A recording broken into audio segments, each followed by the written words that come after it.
In the past several episodes, we have been exploring the opening fighting here at the Shiloh battlefield. In episode 1, we explored Fraley Field and walked the very ground where the first shots were fired at 4:55 a.m. on April 6th of 1862.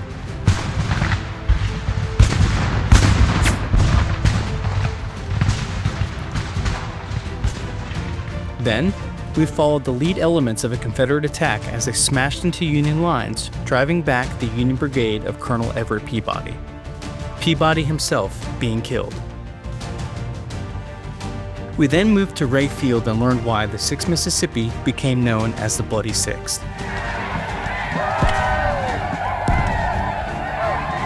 In episode 4, we followed the path of Confederate General Patrick Cleburne's brigade as they met heavy resistance near the Shiloh Church. Now, we move to Spain Field, where Union Brigadier General Benjamin Prentiss is organizing a defense with a brigade under the command of Colonel Madison Miller. In moments, Confederate troops will begin their attack through this wood line. Will the Union troops be ready? Let's find out.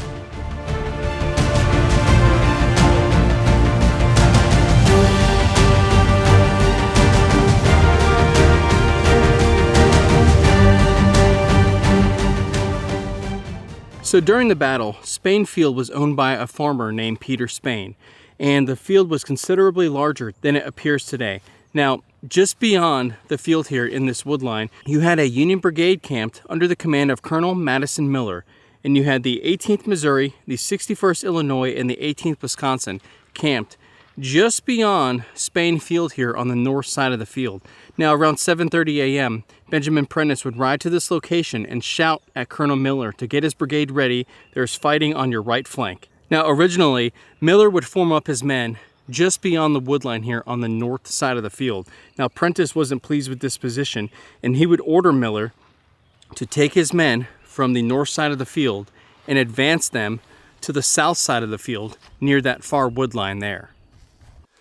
So we're making our way towards the south end of Spain Field here. The north end of that field is behind me. So Miller's brigade is being brought forward. As this was happening, Union reinforcements arrived. We had a handful of companies from the 16th Wisconsin, which was part of Peabody's brigade, join the fight here.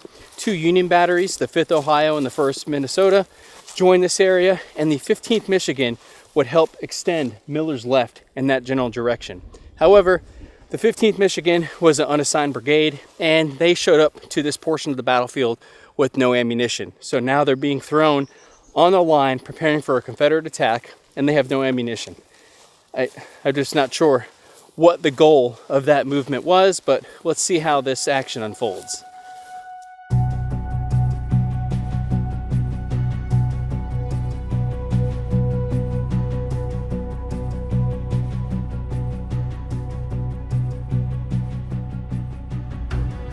So we are now at the Union battle line here on the south end of Spain Field in the position of the 18th Missouri. And with the help of the reinforcements that arrived from the 15th Michigan and 16th Wisconsin, there was a 3,000 man battle line ready to face off against the Confederate attack. And approaching 8 a.m., they started seeing gleams of sun off the bayonets in the far wood line. Now, this was a Confederate division under the command of Brigadier General Jones Withers, and his men advanced directly towards this location.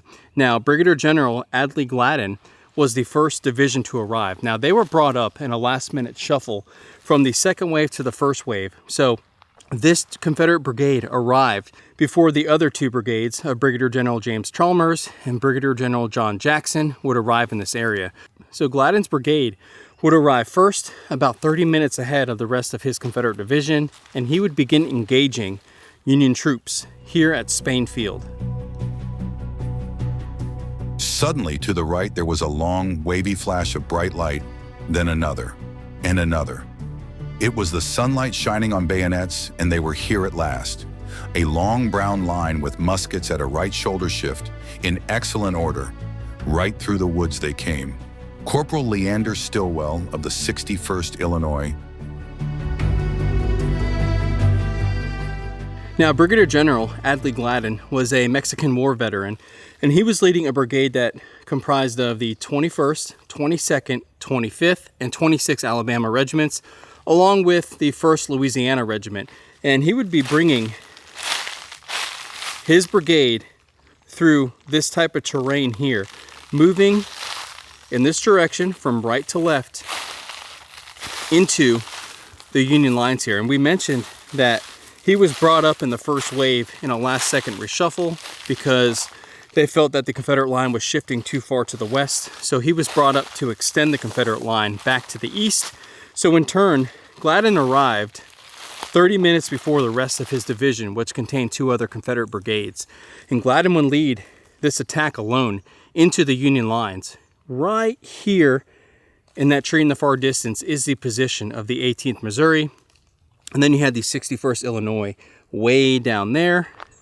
And to our front was the 18th Wisconsin, delivering volleys into the ranks of the Confederate forces here. Now, one of the soldiers making this attack was Sergeant George Dixon of the 21st Alabama. He was carrying a gold coin in his pocket, and that gold coin was struck by a Union mini ball, and that coin absorbed the impact, and Sergeant Dixon was not wounded. Now, Sergeant Dixon would later become lieutenant and commander of the H.L. Hunley in February of 1864. Now, Lieutenant Dixon perished in the Hunley, and this coin was discovered on his body when the Hunley was raised 137 years later.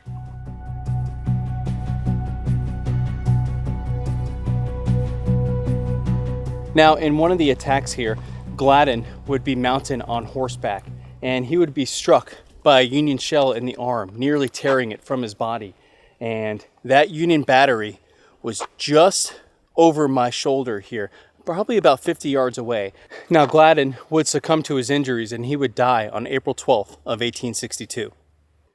So what we're looking at here is the approximate location where Gladen would be struck by that Union artillery shell. And one of the mind-boggling things is that Union battery is just over here. That is the 1st Minnesota battery, and they were delivering shells into the Confederate ranks here. And you can just see the close proximity of that battery right there. And it fired a shell that nearly tore off Gladen's arm here. And like we touched on, he would succumb to his injuries on April 12th.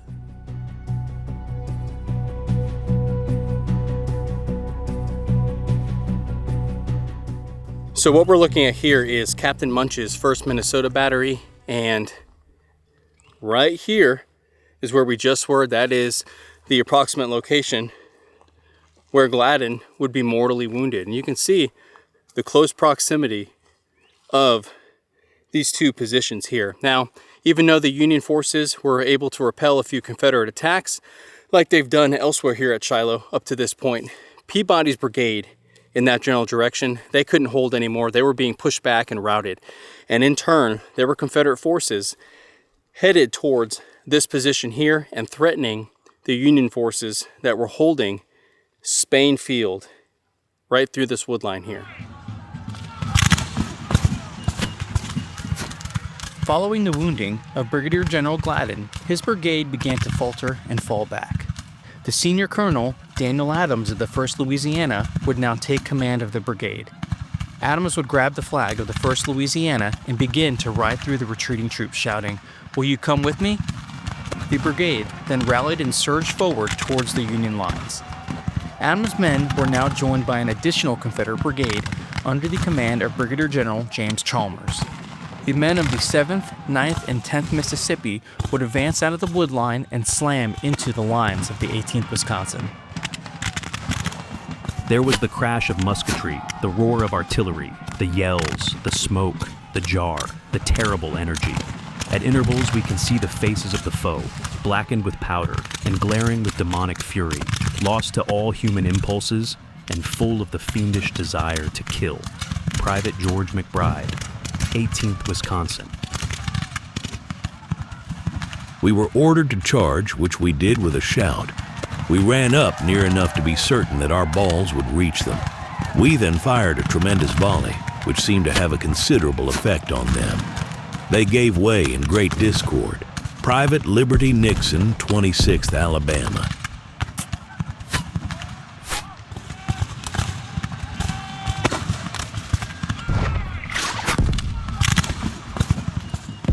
So we've made our way back to the north side of Spain Field here, and we're in the position of Captain Andrew Hickenlooper's battery, also known as the 5th Ohio. Now, when Peabody's brigade began faltering on the Union right here, there was nothing protecting Miller's brigade manning Spain Field.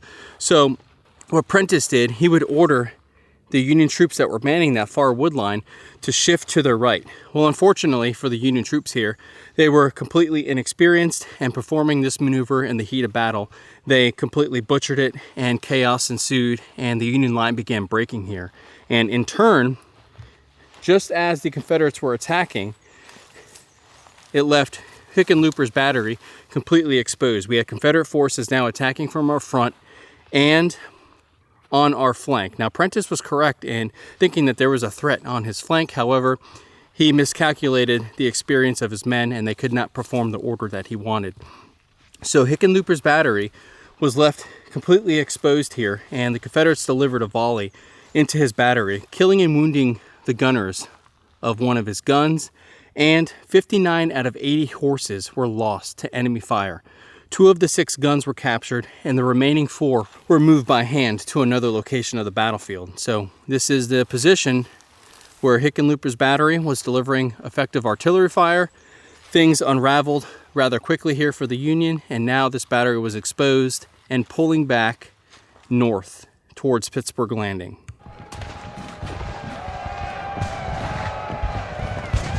Each man and officer takes his assigned position. Then the minis buzz and sing about their rears.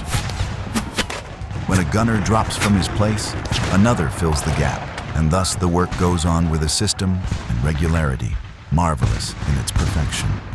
A crashing volley that sweeps our front as with a scythe, a roar that is deafening, and the earth trembles with the shock. Captain Andrew Hickenlooper, 5th Ohio Battery.